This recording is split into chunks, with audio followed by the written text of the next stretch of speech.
Sebelum melanjutkan, jangan lupa subscribe dulu. Terima kasih. Bab 155, apakah kamu tahu Bos Elvi? Stella takut Victoria akan marah dan mengira dia mempersulitnya, jadi dia menepuk tangannya dan berkata, ini akan menjadi sangat mudah. Stella kemudian menunjuk ke tas yang diletakkan Jessie di meja makan. Dia berkata, saya akan mengizinkanmu bergabung dengan perusahaan jika kamu dapat memberitahu saya merek tas Jessie. Jessie terdiam, berkata, ya Tuhan, Stella, itu pertanyaan yang sangat mudah. Itu benar-benar sebuah petunjuk. Siapapun bisa menjawabnya dengan benar. Kamu juga harus menyebutkan merek baju atasan, celana panjang, dan sepatuku. Stella berkata, aku tidak bisa bersikap keras pada pacar sahabatku, atau Victoria akan marah padaku. Karena mereka adalah sahabat, Victoria hanya perlu memberitahu Stella tentang hal itu jika dia ingin merekomendasikan Jordan untuk mengambil posisi di perusahaan itu. Jika tesnya terlalu banyak, itu akan mempengaruhi teman-temannya, High plus P. Namun, Stella Cosmetics adalah perusahaan produk kosmetik, dan karyawannya sebagian besar adalah perempuan. Ada juga persyaratan untuk karyawan laki-laki. Kalau dia bahkan tidak bisa mengenali tas Louis Vuitton, sungguh tidak masuk akal baginya untuk bekerja. Jordan memperhatikan tas Jessie dan sekilas tahu bahwa itu adalah tas Louis Vuitton. Tas LV terlalu mudah dikenali bagi orang-orang yang sedikit peduli terhadap merek.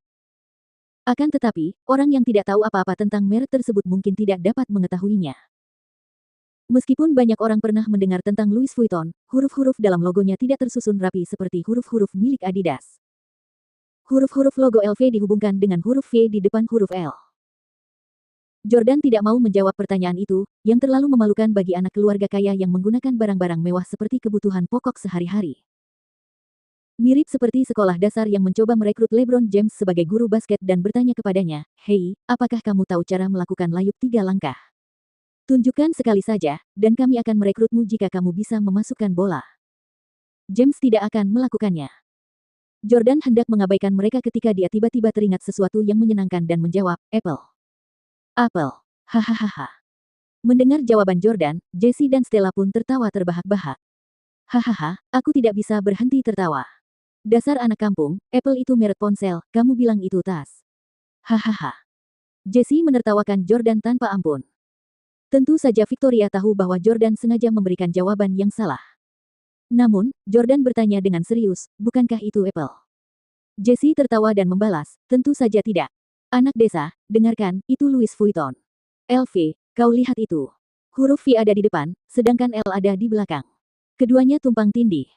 Jordan masih tidak percaya padanya. Tidak, ini Apple.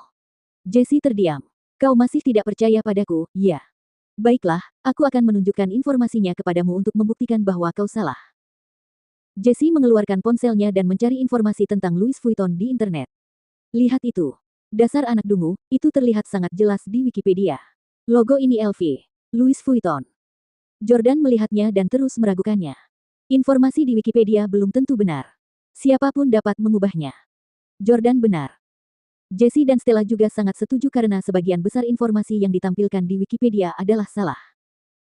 Secara khusus, informasi dari beberapa selebriti jelas-jelas salah. Jessie berkata, karena kamu tidak percaya informasi di internet, apa yang kamu percayai? Jordan menjawab, saya percaya bos. Siapa bos LV? Telepon dia. Kalau dia bilang ini LV, saya akan percaya. Jessie merasa bahwa Jordan mencari-cari alasan karena ia menolak untuk mengakui kekalahan dan tidak dapat menahan diri untuk tidak mengumpat. Kau berpura-pura, bukan? Jika kau tidak dapat mengenalinya, katakan saja. Kau bahkan tidak berani mengakui bahwa kau orang desa yang bodoh. Anggaplah dirimu seorang pria. Kamu bahkan ingin menelepon bos LV. Tahukah kamu siapa dia? Dia adalah salah satu orang terkaya di dunia. Kamu pikir dia hanya orang biasa yang bisa kamu telepon? Stella pun menunjukkan ketidaksenangannya dengan berkata, Victoria, bukannya aku tidak ingin membantumu, tapi pacarmu memang buruk sekali. Tidak apa-apa kalau dia tidak punya banyak pengetahuan tentang merek, tapi dia bahkan tidak punya kesopanan untuk mengakui bahwa dia tidak tahu. Dia juga tidak punya tekad sama sekali. Kurasa sebaiknya kau putus dengannya secepatnya. Victoria kini menjadi pacar Jordan, dan mereka hampir tak terpisahkan akhir-akhir ini. Jordan bahkan semakin menyayanginya. Namun, Stella malah mendorong Victoria untuk putus dengannya. Jordan menatap Stella dengan tatapan tidak bersahabat. Dia lalu mengeluarkan ponselnya dan berkata, kalian tidak punya nomor telepon bos LV, kan? Oke, aku punya. Aku akan meneleponnya sekarang dan biarkan dia memberitahuku merek tas milikmu ini. Jessie berkata dengan ekspresi jijik, dasar anak desa, kau terlalu sombong. Menelepon bos Elvi. Sudah cukup baik jika kau tahu siapa namanya. Di sisi lain, Stella berkata dengan nada mengejek dan menghina, ah, kau benar-benar hebat. Kau mengenakan kemeja H&M seharga $10, dan kau tanpa malu-malu mengatakan bahwa kau ingin menelepon bos Elvi. Begitulah caramu menipu Victoria agar mau bertemu denganmu, ya. Baiklah, silakan telepon saja. Kami juga ingin bertemu dengan raja merek mewah. Jessie juga menimpali, ya, lakukan panggilan video agar kami dapat melihat bahwa itu benar-benar dia. Ya, kami tidak pernah berkesempatan untuk bertemu dengan bos Elvi. Oke. Jordan mengeluarkan telepon genggamnya dan melakukan panggilan FaceTime dengan seseorang. Sementara Jordan melakukannya, Victoria meletakkan tangannya di lengan Jordan. Jordan tidak banyak keluar di bawah sinar matahari dalam 3 tahun terakhir, jadi kulitnya tidak terlalu kecoklatan. Namun, kulit Victoria setidaknya 3 tingkat lebih cerah daripadanya. Dia sungguh adil. Victoria bertanya dengan tatapan penuh semangat, Jordan, bukankah kamu? Victoria ingin berkata, bukankah kamu sudah diusir oleh keluarga? Bagaimana dia masih bisa menelepon bos Elvi? Mungkinkah itu? Jordan berbisik kepada Victoria, bos Elvi mungkin belum tahu tentang pengusiranku dari keluarga Stelle.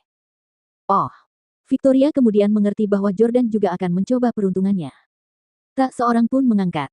Jordan berkata, dia mungkin sedang tidur. Aku akan meneleponnya lain waktu. Victoria juga berbicara mewakilinya, ya, sekarang sudah lewat malam. Dia mungkin sedang beristirahat.